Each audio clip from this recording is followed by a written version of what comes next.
intervenciones psicológicas en tiempos de crisis, una propuesta desde la investigación científica. Y bueno, para contarles un poco, este ciclo surge como una inquietud.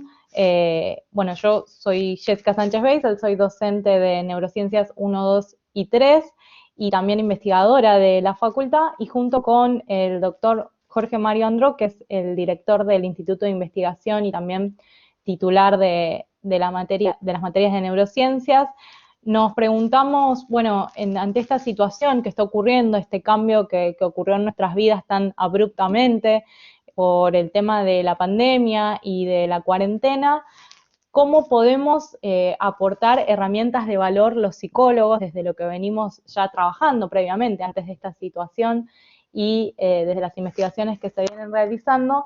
¿Y cómo podemos aportar algo a la sociedad? ¿Cómo podemos hacer para utilizar esas herramientas hoy más que nunca, para extraer el potencial de esas herramientas y poder ayudar a las personas que están sufriendo, ¿no? Y también prevenir un montón de situaciones y consecuencias que podrían llegar a ocurrir por esta pandemia y por esta situación social única que estamos viviendo e histórica, y bueno, cómo podríamos prevenir futuros problemas psicológicos. Así que bueno, nos pareció que era un momento crucial en la historia para replantearnos el rol de los psicólogos y los investigadores, y bueno, apoyados también por la decana de la Facultad de Psicología y Psicopedagogía, la doctora Gabriela Renaud, decidimos realizar un ciclo de charlas y reunir a distintos investigadores de la facultad y docentes que se sumaron a realizar distintas exposiciones sobre temáticas de ansiedad y estrés. En la primera exposición estuve, bueno, hablando yo sobre cómo prevenir recuerdos estresantes en tiempos de crisis, recuerdos que se manifiestan tanto en la vida diurna como en los sueños.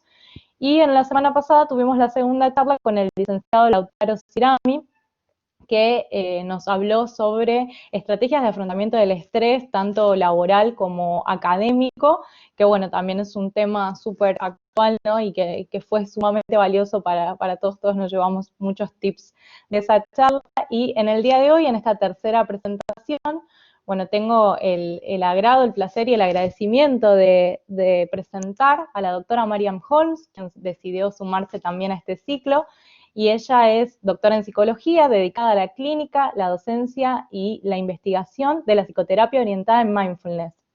Es coordinadora de las prácticas también de las prácticas profesionales, y es tutora en la sede de Pilar, de la Universidad de El Salvador, y también es experta en lo que es el tema mindfulness y coordina el departamento de investigación de la Sociedad Mindfulness y Salud.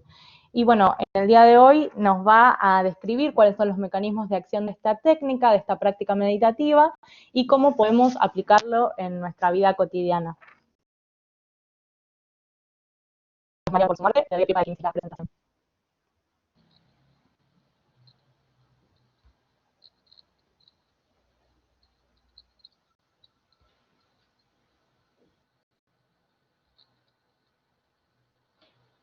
Bueno, buenas tardes a todos. Le agradezco muchísimo a la licenciada Sánchez Beisel por la presentación, a todos los académicos y autoridades de la Casa de Estudio que hicieron posible este espacio hoy, que tuviéramos la oportunidad de encontrarnos para hacer recursos que sentimos que pueden ser valiosos en una situación como esta.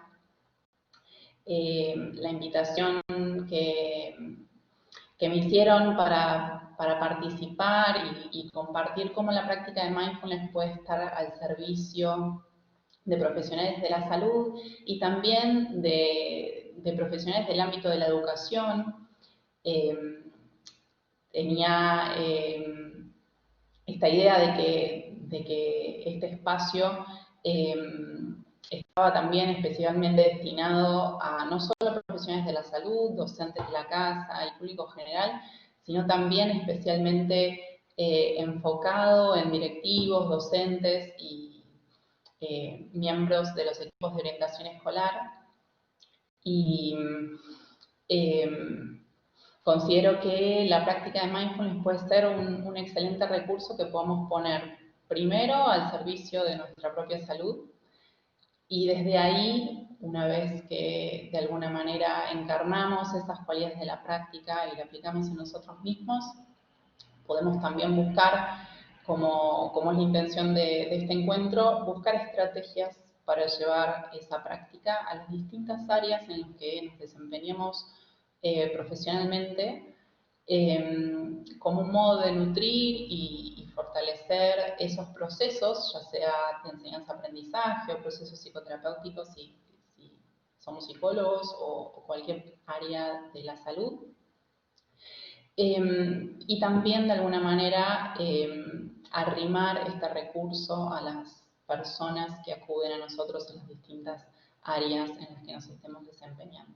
Así que agradezco un montón la invitación y siento que es un espacio muy valioso que la universidad ha puesto al servicio de la comunidad. Yo, como Jessica les compartía, soy profe de la casa, investigadora de la casa, graduada de la casa, así que realmente es un gusto para mí que pueda formar parte de este espacio para compartir, para esparcir la semillita de la práctica, que llegue lo más lejos que sea posible y que brote en el terreno fértil que podamos construir entre todos hoy. Así que vamos a comenzar con primero como una suerte de descubrimiento de qué es, ¿no? De qué es la práctica de mindfulness y de qué manera podemos incorporarla a nosotros mismos, en nuestra vida personal, y desde ahí transmitirla en las distintas áreas en las que nos desempeñamos. Como les decía, si bien vamos a ir articulando, ¿no?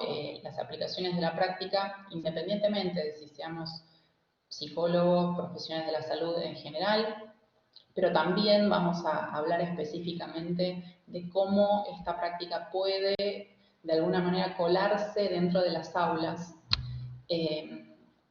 Sin duda, los profesionales de la salud, que son los que están, fundamentalmente los que les ha tocado estar en la trinchera en este tiempo, son los más afectados por esta pandemia, por la gran cantidad de desafíos que hemos tenido que atravesar en este tiempo.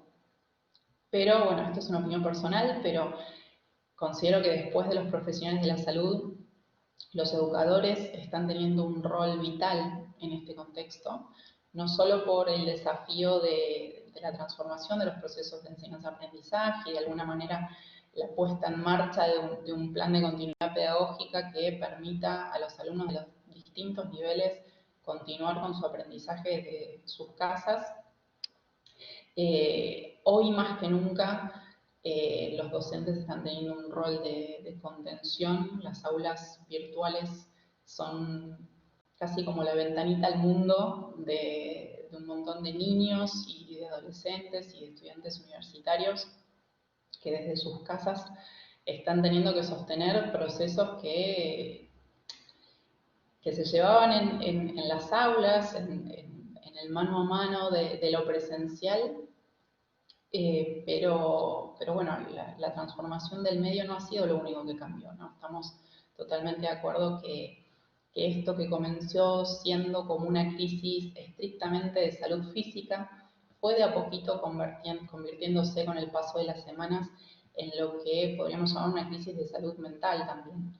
Hay algunas investigaciones recientes que salieron publicadas hace poquitos días desde el Observatorio de Ciencias Sociales, que de alguna manera los hallazgos a partir de unas 16.000 personas que participaron de la muestra, mostraron que, bueno, que los argentinos estamos cada vez más ansiosos, cada vez con niveles más altos de depresión.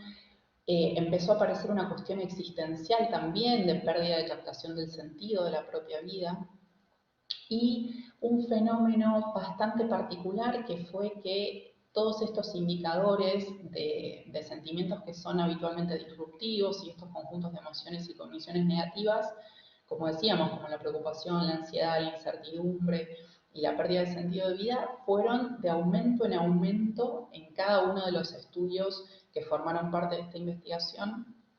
Y bueno, Gustavo González, que es el director de este instituto de investigación, que es profe de la casa, de hecho fue profesor mío en uno de los seminarios del doctorado que yo cursé en USAL, por supuesto, soy graduada reincidente de la casa, describió este fenómeno como una olla a presión.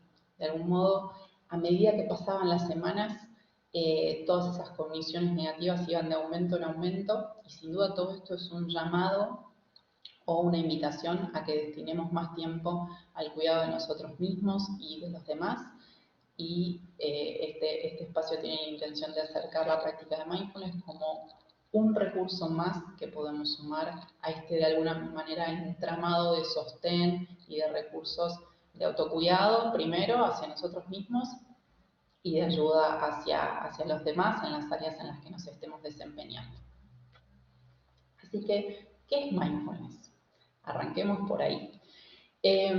Mindfulness es una práctica meditativa de origen, por supuesto, oriental, tiene más de 2500 años, ¿sí? Nosotros, los psicólogos occidentales, no inventamos nada. Ahí les comparto la palabra sati. Sati es el vocablo original para denominar la práctica de mindfulness. Mindfulness es el concepto que de alguna manera se puso en Occidente, en la Universidad de Massachusetts, donde Jon Kabat-Zinn estandarizó uno de los primeros programas de práctica, a partir de los cuales se hicieron los primeros pilotos de comprobación de eficacia de la práctica, como un programa de reducción de estrés. Y mindfulness, como les decía, es el vocablo en inglés, pero bueno, como no hay transliteración, en español se lo conoce como atención plena, esto es un consenso, pero viene del vocablo original que es sati. Sati alude a tres acepciones: conciencia, atención y recordar, porque esta práctica nos invita a cultivar dentro de nuestro determinado estado de conciencia que nos permite prestar atención de una manera particular, de una manera deliberada a la experiencia de nuestro momento presente, nuestra experiencia interna y externa, pero con ciertas cualidades también. Es decir, implica ciertas cualidades de presencia en la experiencia, de conexión, de contacto con esa experiencia interna y externa, y al mismo tiempo con ciertas cualidades de cómo me vinculo con esa experiencia cuando aparece y cómo me trato a mí mismo también en ese proceso de encuentro con mi propia experiencia. Esas cualidades fundamentalmente implican siempre una actitud de presencia, sin juicio y con aceptación de esa experiencia. Y vamos a ir explorando un poquitito qué significa todo esto. Sin duda es bien interesante ver cómo fue evolucionando la incorporación de la práctica de mindfulness en distintas disciplinas. En el ámbito terapéutico, clínico y educativo fue aumentando de una manera súper exponencial, y es interesante ver cómo pasó de considerárselo un recurso alternativo a un componente central, directamente central, por un número cada vez mayor de profesionales, e incluso como una suerte de mecanismo de percepción central subyacente a toda psicoterapia efectiva, de la cual hacen uso profesionales de la salud y de distintas disciplinas, independientemente de la perspectiva teórica de ese profesional, y lo que es bien importante, arribando a los mismos estándares de eficacia independientemente de la perspectiva teórica del profesional. Que esto, bueno, yo soy una apasionada de la investigación, ese dato para mí es súper interesante porque habla de la riqueza o de la cualidad de esa práctica. Sin duda, todo este boom del mindfulness, que tiene un montón de aspectos beneficiosos, este boom de alguna manera ha hecho que una gran cantidad de personas accedan a la práctica. Sin embargo, el boom también hay que tomarlo con mucho cuidado, porque siempre hay un riesgo de desvirtuar un poco la práctica, de desenraizarla, y bueno, todos los profesionales que trabajamos en equipo en el Instituto de Investigación y otros colegas con los que trabajo, tenemos como mucho cuidado de preservar, ¿no? de ir cuidando esta esencia de la práctica sin que se llegue a desvirtuar. Pero este boom del mindfulness, esta gran cantidad de incorporación de la práctica de mindfulness en distintas disciplinas, sin duda fue posibilitado por un gran caudal de investigaciones empíricas que hicieron posible la inserción en el ámbito de la medicina, de la psicoterapia y el área educativa, por supuesto, también. De alguna manera eso fue lo que permitió que los datos blandos de la práctica empezaran a ser como validados por investigación científica más dura y ahí incorporarse al ámbito de la medicina. Esta es una imagen que suelo compartir a veces para ilustrar este boom del mindfulness. Estas son la cantidad de publicaciones científicas por año. El último año que muestra este gráfico es en el 2013, con casi 550 publicaciones en revistas con referato. Desde ese tiempo a esta parte se ha casi triplicado la cantidad de investigaciones. Esta es una muy buena noticia porque nos permite ir de alguna manera evaluando empíricamente cómo la práctica impacta en distintas variables fisiológicas, psicológicas y neurocognitivas. Acá yo les comparto algunos de los hallazgos en los que ya hay mucho consenso científico del impacto beneficioso de la práctica, para que podamos comprender mejor el grado en el que esta práctica puede impactar en el bienestar psicofísico de las personas. Primero lo comparto desde el área de la medicina. Hay muchísima investigación sobre mindfulness y los beneficios para el tratamiento del dolor crónico.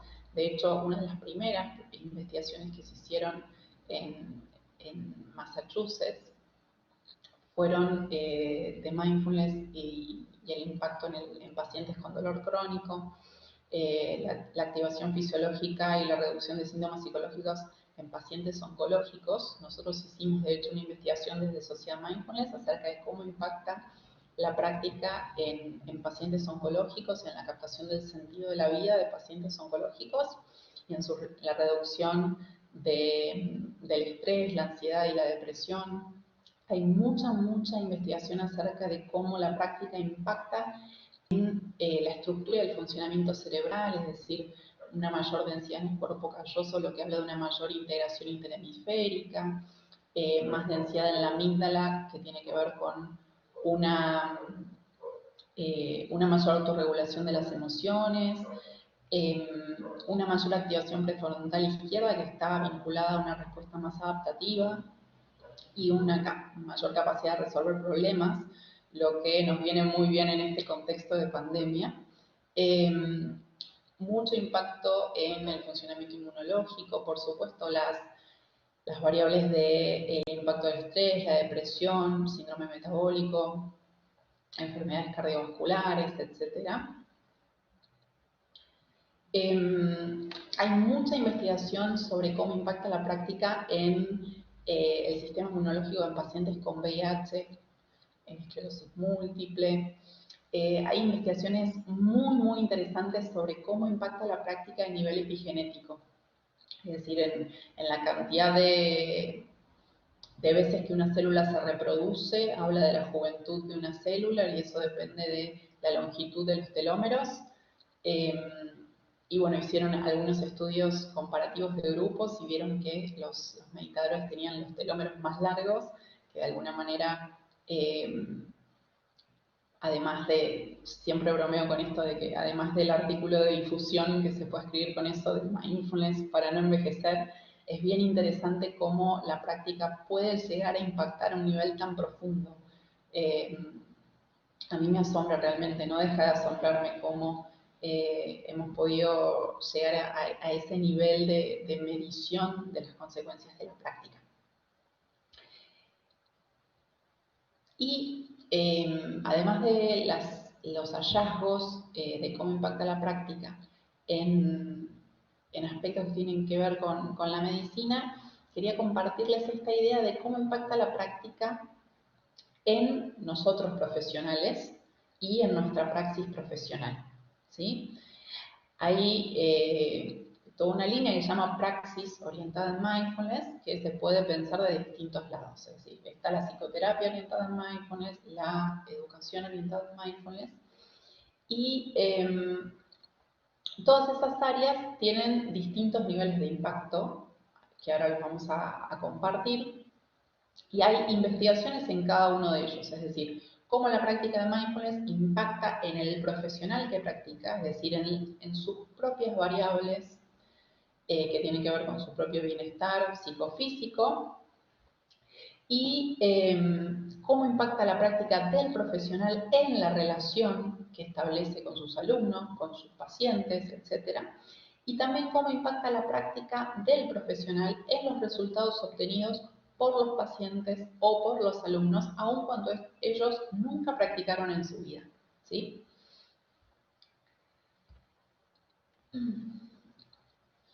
Algunos hallazgos de la práctica de mindfulness en el profesional que practica tienen que ver con, bueno, por supuesto, beneficio general, cambios en la identidad personal, es decir, ideas diferentes de lo que es la salud y la enfermedad, como un cambio de cosmovisión, un cambio de concepción antropológica, aumentos en la empatía, la compasión, en las habilidades de relación eh, ponderadas por el paciente o por el alumno, ¿sí? Hay mucha investigación acerca de cómo impacta en la toma de perspectiva, es decir, en el descentramiento y la metacognición, mayores niveles de captación de sentido, de capacidad de aclaración y capacidad de resolver problemas percibido por el paciente, así como disminuciones significativas en los niveles de burnout, en el estrés, la ansiedad, la rumiación, ¿sí? Bueno, en este contexto, docentes, académicos, profesionales de la salud y un sinfín de otras profesiones, el nivel de burnout que estamos atravesando en este contexto de pandemia y de aislamiento físico, sin duda está poniéndonos en jaque todo el tiempo y la práctica puede ser un gran recurso para batallar un poquito contra esto. Algo muy interesante es la disminución de actitudes estigmatizantes, es decir, hay mucha investigación acerca de cómo la práctica de mindfulness modifica aquello que pensamos del otro y el modo en que nos vinculamos con esa otra persona, porque hay mucha investigación acerca de cómo aquello que nosotros pensamos del otro impacta en el desarrollo de ese otro, ya sea que se trate de nuestros pacientes o de nuestros alumnos en los distintos niveles en los que vamos a ejercer el sistema educativo. Lo que el terapeuta piensa del paciente impacta en el desarrollo del paciente y lo que el docente piensa del alumno impacta en ese desarrollo. Así que la práctica de mindfulness nos pueda ayudar un poquito con eso, sin duda es una gran buena noticia. Hay mucha investigación sobre cómo impacta en la alianza terapéutica, es decir, a mayor conciencia mindfulness del terapeuta o del educador, mayor o una mejor calidad de la alianza, del vínculo. No sé si ustedes sabrán, pero las sesiones de eficacia en psicoterapia arrojaron que el mayor predictor de eficacia en nuestra disciplina es el vínculo terapéutico. Así que la práctica de mindfulness nos ayude a cultivar dentro nuestro las cualidades que necesitamos para establecer un vínculo adecuado, sin duda es como que nos allana de algún modo el camino para ser eficaces en nuestros tratamientos y en nuestros encuentros con los pacientes y con los alumnos. Y este es bien interesante, es el impacto del mindfulness del profesional en los resultados o en la salud de los pacientes. Hay algunos instrumentos que evalúan, que rankean como 90 síntomas y se observó una reducción en la somatización, la inseguridad en el contacto social, etcétera, de pacientes, de profesionales que practican, aun cuando esos pacientes nunca practicaron, ¿sí? Esto puede sonar a querer reventar, pero no es ninguna magia. La realidad es que si el mayor predictor de eficacia es el vínculo y el terapeuta estuvo haciendo algo para cultivar dentro suyo esas cualidades que necesita, por eso han sido más eficaces los tratamientos. Y después, por supuesto, sí están todas las intervenciones de terapias basadas en mindfulness, que es ahí sí el paciente practicando, en donde hay un sinfín de investigaciones que han llegado al consenso de el impacto positivo en la reducción del estrés, las recaídas en depresión. De hecho, hay programas específicos para la reducción del estrés, para la prevención de recaídas en depresión, para los trastornos alimentarios, etc. Entonces, a partir de compartirles este asidero empírico que de alguna manera habla de la validez científica de esta práctica que en realidad es milenaria, vamos a pensar un poquito cuáles son los tipos de prácticas.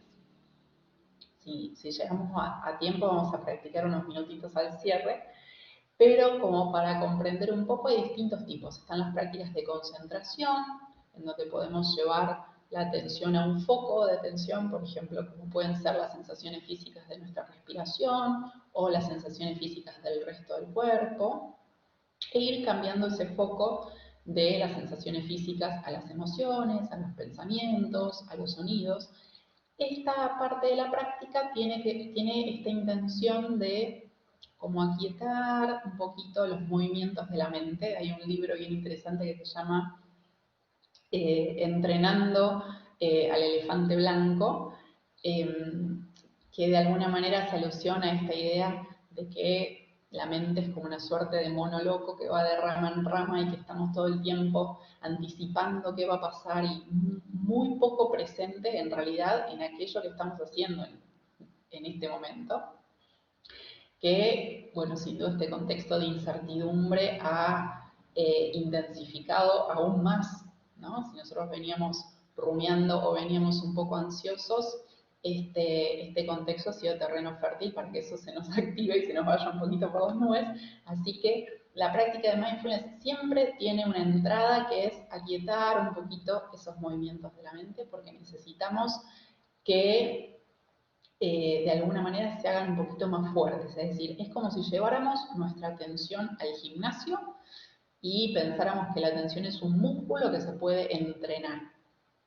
Y este entrenamiento va a ser metódico, constante, riguroso, pero al mismo tiempo va a tener que ser amable, paciente, compasivo. Es decir, si no, puede ser un entrenamiento atencional que bien pueda servir para algo, pero no sería mindfulness, ¿sí? Porque mindfulness siempre incluye esas cualidades de no solo de prestar atención a la propia experiencia, sino también de cómo me vinculo con esa experiencia cuando aparece y cómo me trato a mí mismo en ese proceso.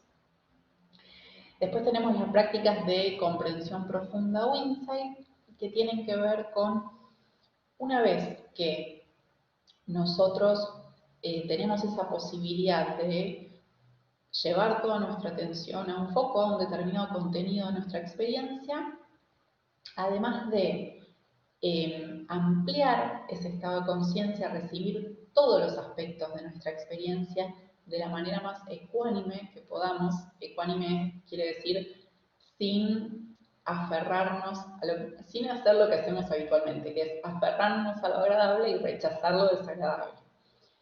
Entonces, recibir de una manera ecuánime todos los aspectos de nuestra propia experiencia, sin juicio y con aceptación, y además descubriendo algunas cosas respecto de nosotros mismos en ese proceso. Es decir, si yo he podido ejercitar esa concentración y descubrir cuáles son los pensamientos que me visitan, de alguna manera también tengo la oportunidad de darme cuenta que quizás es el mismo tipo de pensamiento el que me visita en determinado momento, que me dice algunas cosas específicas respecto de mí mismo, del futuro, del mundo.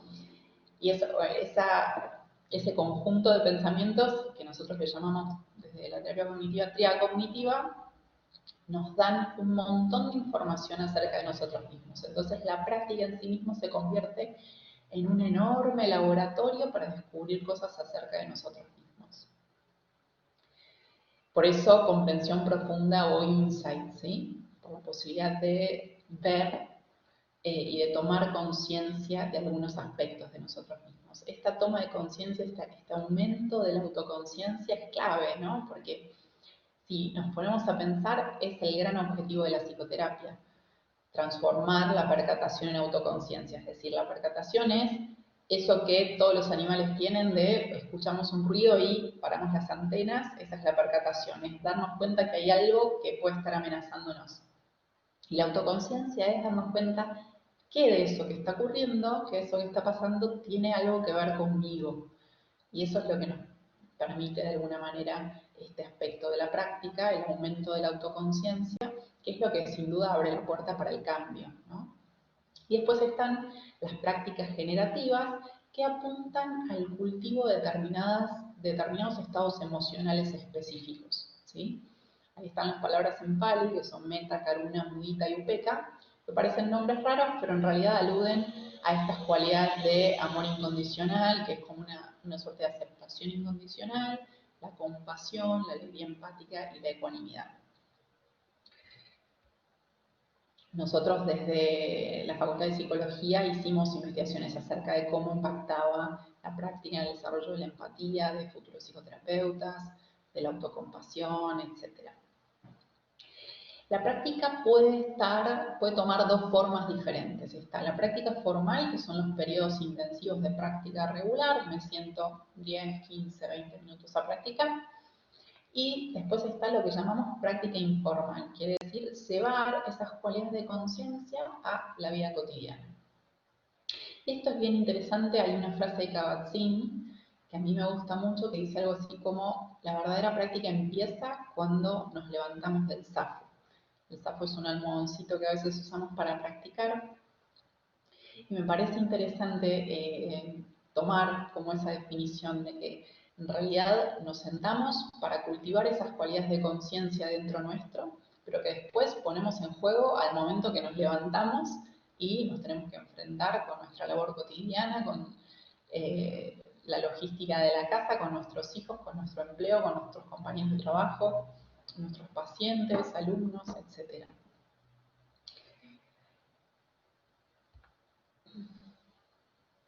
Este es bien necesario.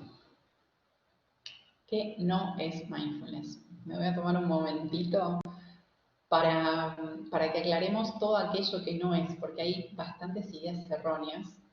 Dice, no es reevaluación o reestructuración cognitiva o emocional.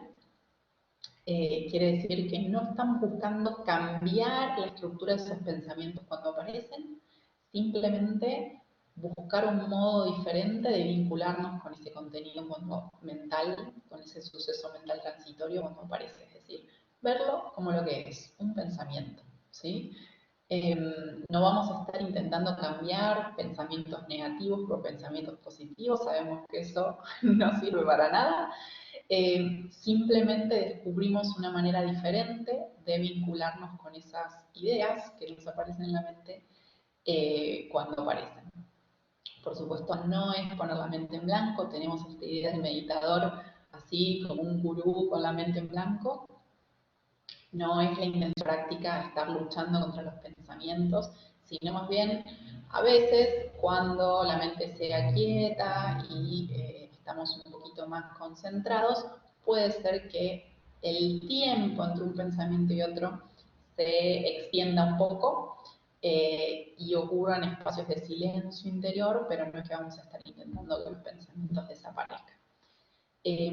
Otra aclaración es que no es relajación, esto quiere decir que no es el objetivo de la práctica. Sin embargo, a veces, por el mismo hecho de estar prestando, por ejemplo, atención a la respiración, ocurre una respuesta fisiológica que tiene que ver con la relajación, aun cuando este no es el objetivo último de la práctica. Porque de hecho la práctica nos invita a vincularnos con nuestra experiencia, aun cuando se trate de una experiencia desagradable, ¿sí? Con autocuidado, con cualidades de sostén de nosotros mismos, de cómo me voy arrimando a esa experiencia, pero aun cuando resulta desagradable. Entonces no vamos a estar buscando relajarnos, no es que si terminamos de practicar y no me siento relajado, es que practicamos mal. Y algo bien interesante es que no es desconectarnos de la experiencia, está esta idea que, bueno, que practico mindfulness, entonces la vida no me toca. Bueno, esto es por el contrario, la práctica nos invita a estar ahí, cada uno bien cerquita de su propia experiencia, recibiéndola con aceptación, que no es lo mismo que pasividad o resignación, ¿sí?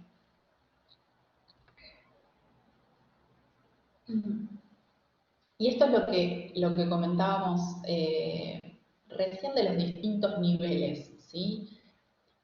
Que se los comparto porque si pensamos, bueno, estrategias para la aplicación, necesitamos comprender todos los niveles de impacto de la práctica. Es decir, hay un nivel más implícito a un nivel más explícito. El nivel más implícito es el docente que practica, el profesional de la salud que practica, y cómo la práctica va modificando las propias variables del profesional, es decir, todo lo que tenga que ver con su propio bienestar, por ejemplo. Después está todo lo que se llama proceso de enseñanza-aprendizaje o psicoterapia informada en mindfulness, que es cómo esa práctica del profesional va transformando, va informando los procesos psicoterapéuticos o los procesos de enseñanza-aprendizaje, porque el profesional transforma la manera en que concibe estos procesos, entonces quizás busca objetivos diferentes, etc. Y hasta ahí el paciente o el alumno nunca practicó. Y después está todo lo que llamamos terapias basadas en mindfulness o intervenciones áulicas basadas en mindfulness, que es ahí donde nos dirigimos, que ahí sí los alumnos practicando o nuestros pacientes practicando. Esperen que cometí un error y pasé 2. Ahí está. ¿Qué es lo que permite la práctica en un ambiente áulico, por ejemplo? Sabemos que la práctica va a ayudar a nuestros alumnos a disminuir el afecto negativo, a mejorar la metacognición, a disminuir la ansiedad, por ejemplo, ante los exámenes, ¿sí? A mejorar la atención, la empatía, las habilidades sociales. Por supuesto, va a ayudar a mejorar el rendimiento académico, a disminuir los problemas de conducta, etc. Pero hablamos de lo que se llama una plena participación en el proceso de enseñanza-aprendizaje, ¿sí? Vamos a tener un alumno con mayores posibilidades de prestar atención, de autocontrol, de participación en las actividades, de gestión de su propio autocuidado, de empatía y respeto por los demás, ¿sí? Y esto se logra a partir de intervenciones que tienen que tener sí o sí estos ejes que vamos a compartir. Del conocimiento de las propias emociones, atención a la respiración, avivar los sentidos, ¿sí? La conciencia del cuerpo y lo que llamamos apreciación vincular. Es decir, llevar esas cualidades de conciencia, de presencia, también al vínculo con los otros, lo que hace que tengamos una mayor empatía, ¿sí? Les comparto aquí algunas actividades para niños. Hay un libro que les recomiendo que se llama Tranquilos y atentos como una rana. Está desarrollado por el INSNEL, que es el programa MBSR, que es un programa de reducción de estrés basado en mindfulness, pero adaptado para niños. Que de alguna manera invita a que los niños, bueno, justamente estén tranquilos y atentos como una rana.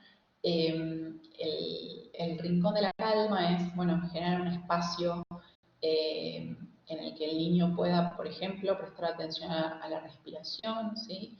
Y que registre, puede ser anotándolo o compartiéndolo con alguien, las emociones con las que se encontró. Hay un libro muy lindo que se llama Emilia, de Marina Lisenberg, que de algún modo comparte cómo podemos hacer que los niños registren mejor sus emociones, prestando atención a su mundo interno, y desde ahí buscar maneras más adaptativas de vincular nuevamente con el contexto.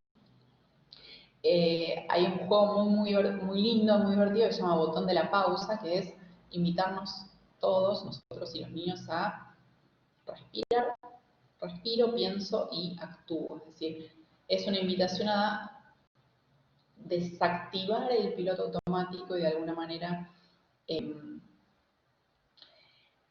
detenernos, ¿sí? Hacer una pequeña pausa para conectar mejor con nuestros propios recursos, hacer una ponderación de mi estado emocional interno y desde ahí responder. ¿Y por qué, claro, resalto la palabra responder? Porque es justamente lo contrario que reaccionar. Es decir, ahí donde generamos una pausa, tenemos la posibilidad de dar una respuesta. La respuesta implica una decisión libre, distinta a la reacción, que es estímulo-reacción, ¿sí? Ese es justamente un mecanismo. La práctica es el de repercepción, que es esa posibilidad que nos da la práctica de tener un espacio entre aquello que nos pasa y nosotros tener la posibilidad de ser observadores de eso. Y ahí, en ese espacio que se gesta, tenemos la posibilidad de responder y buscar maneras más adaptativas de dar respuesta a los desafíos que nos toquen atravesar. Algunas actividades para adolescentes, como lo que llamamos el ejercicio de la pasa de uva, que es como para avivar los sentidos, ¿sí? Tomamos algunas pasas y las vamos explorando con la yema de los dedos, las acercamos a los oídos para ver cómo suena, las acercamos a la nariz. El stop, que es más o menos parecido al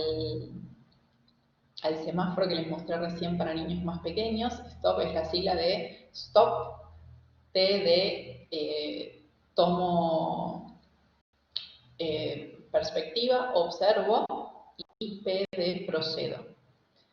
Y la práctica del etiquetado, que es una práctica muy útil para el reconocimiento de las propias emociones o de los propios pensamientos, porque nos invita a colocarle una suave etiqueta a ese contenido cuando aparezca, ¿sí? Sin de alguna manera enloquecernos poniéndole un rótulo fijo, sino una suave etiqueta, un suave nombre, el primero que nos aparezca en la mente, y denominamos así tristeza, alegría, aburrimiento, cansancio, hambre, lo que sea que nos aparezca, pero ese simple ejercicio nos ayuda a un mejor reconocimiento de las propias emociones, que es lo que necesitamos para buscar maneras más eficaces de autorregularnos a nosotros mismos. Primero necesitamos ver qué es lo que tenemos dentro para buscar recursos más adaptativos. Y toda esta exploración interna tiene que ver con este triángulo de conciencia, que son las sensaciones físicas, las emociones y los pensamientos, ¿sí? Esos son como los contenidos de exploración de esa experiencia interna. Y esto es bien importante. Cualquier intervención orientada en mindfulness, ya sea en el ámbito de la salud como de la educación, va a tener que tener estos tres elementos: intención, atención y actitud. Es decir, siempre va a tener que ser un ejercicio deliberado de llevar nuestra atención con determinadas cualidades de conciencia. Y esto está bueno porque en realidad podemos practicar mindfulness cebándonos un mate, viendo cómo cae el agua, cómo se moja la llama, cómo huele esa preparación, etcétera, así del mismo modo que nos sentamos a practicar, ¿sí? La práctica formal e informal, cada uno tiene sus propios beneficios, pero no son compartimientos estancos, ¿sí? Y no hay que tener esta idea de, y esto es algo clave que quiero transmitirles, que la práctica de mindfulness es algo más que hacer en una suerte de agenda atiborrada de cosas, sino que más bien hay un autor que dice algo así, que es como ese juego de pintar con colores. ¿Se acuerdan ese juego en el que tenemos un dibujo con números y cada número representa un color y lo vamos coloreando? Mindfulness de alguna manera se parece un poquito a eso, en el que vamos coloreando de un área de nuestra vida a la vez. Es decir, decido estar presente cuando, por ejemplo, atiendo el teléfono. Entonces estamos una semana llevando esas cualidades de conciencia y de atención a ese aspecto de nuestra vida. Cuando sentimos que estamos un poquito habituados a eso, lo ampliamos a momento de la alimentación y lo ampliamos a nuestros vínculos y lo ampliamos a nuestra labor profesional, etc. Entonces, no es simplemente una cosa más que hacer, sino la idea es que sea un modo de estar o de vida, un modo de ser, que se aplique independientemente del estado de la enfermedad o de las circunstancias, ¿sí? Consejos para las prácticas en el aula, por ejemplo, si se trata de niños. El lugar. Siempre este es un consejo para quienes inician, ¿no? Que es recomendable iniciar en un entorno tranquilo. Sin embargo, también es un contrasentido, porque esta idea de cállense, que voy a meditar, es un contrasentido con la práctica, porque también podemos prestar atención a esos sonidos del ambiente y tomarlos como objeto de meditación. Es decir, no necesitamos estar en un monasterio para practicar mindfulness adecuadamente, aunque reconocemos que es un poco más sencillo si estamos en un lugar no tan bullicioso, por lo menos para iniciarnos. La actitud, es decir, proponerlo como un juego, y esta es la invitación, la realidad es que mi deseo con esta presentación es que si un poquito de la práctica se puede colar en las aulas virtuales, un pequeño ejercicio de práctica de mindfulness al inicio de un encuentro online y al cierre, acercarles a los alumnos audios de práctica para que practiquen durante la semana.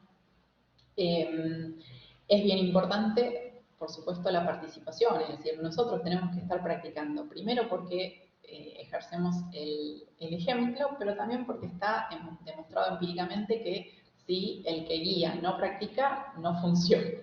Así que eso es bien importante. Por supuesto, la aceptación de la experiencia del otro y la escucha atenta, más vale que es algo fundamental. Consejos, algunos tips: ser simples y breves, es decir, no van a necesitar toda esta explicación teórica acerca de lo que la práctica es, ¿sí?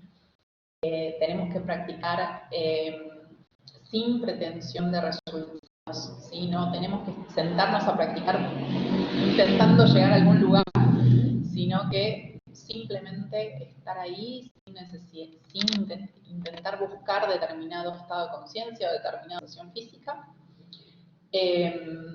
porque si estamos intentando llevar la prueba del barco, funciona.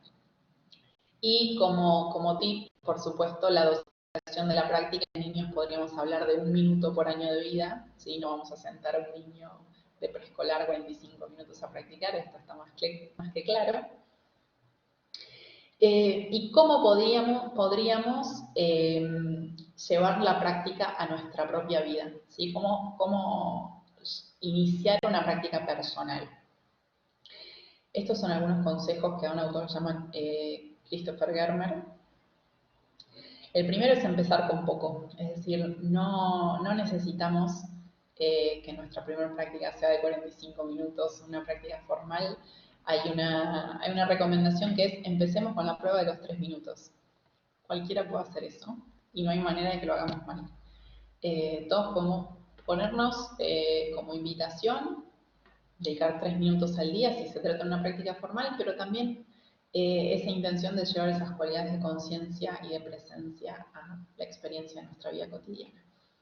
Prever quiere decir que si tenemos la intención, por ejemplo, de practicar durante la mañana, prever significa me despierto y imagino, bueno, me voy a cepillar los dientes, voy a ir al baño y voy a practicar. Es decir, imaginarnos ese espacio que le vamos a dar a la práctica, hacerlo social, porque el encuentro con los otros y practicar en grupo marca la diferencia, y buscar un maestro calificado, por supuesto.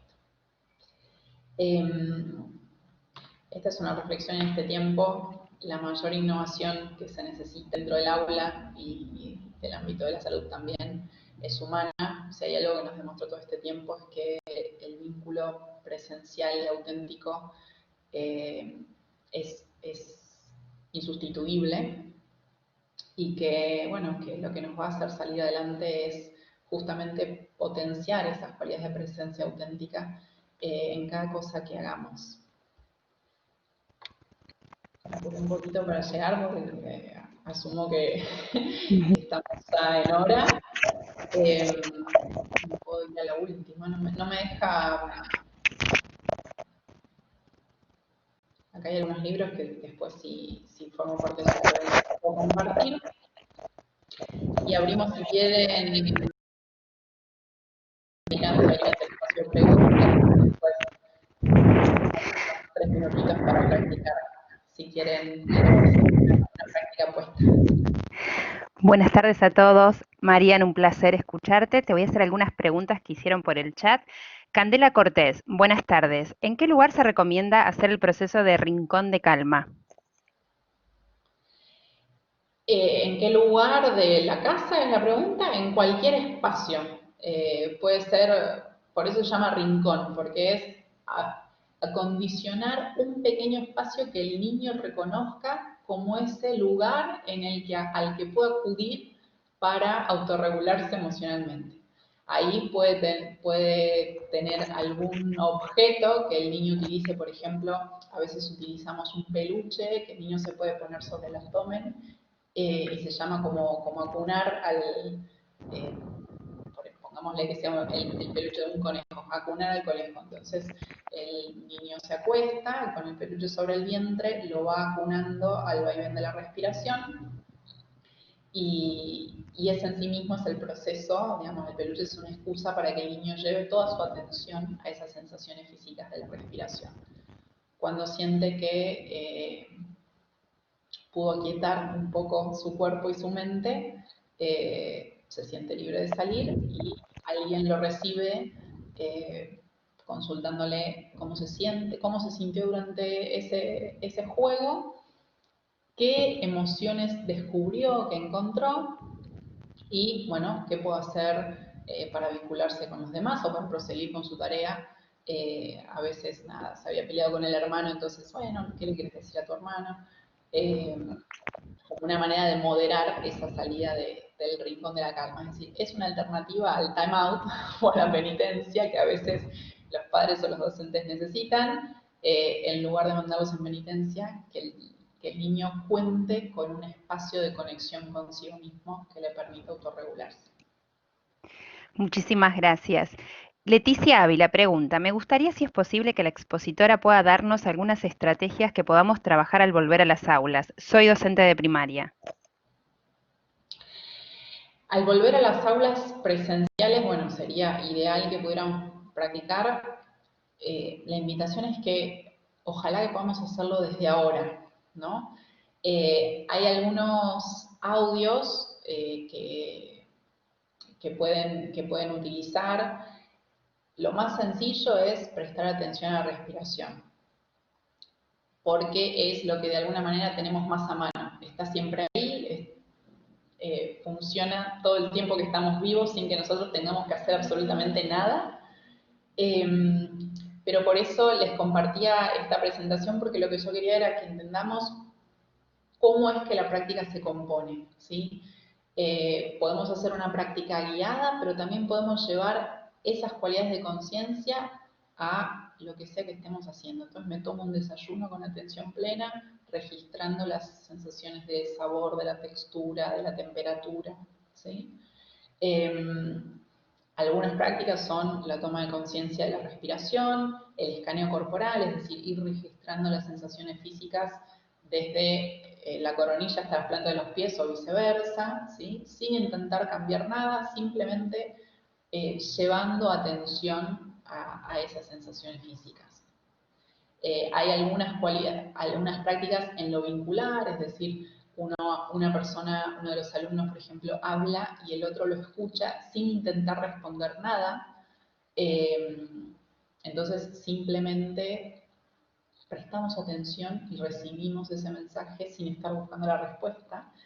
Y el que expone, de alguna manera, va registrando qué es lo que siente mientras se comunica con alguien que simplemente escucha. Hay algunas prácticas online que pueden servir, fíjense que sean de buena fuente, pero la ideal es que la práctica pueda empezar a colarse desde ahora. Arrancamos una clase, 2 minutitos de atención a la respiración antes del ejercicio y al cerrar. Muchísimas gracias. Marcelo Gómez pregunta, en el tratamiento de adicciones, tengo entendido que permite disminuir el deseo de consumo, craving, para prevenir recaídas. ¿Cómo se trabaja esto desde el mindfulness?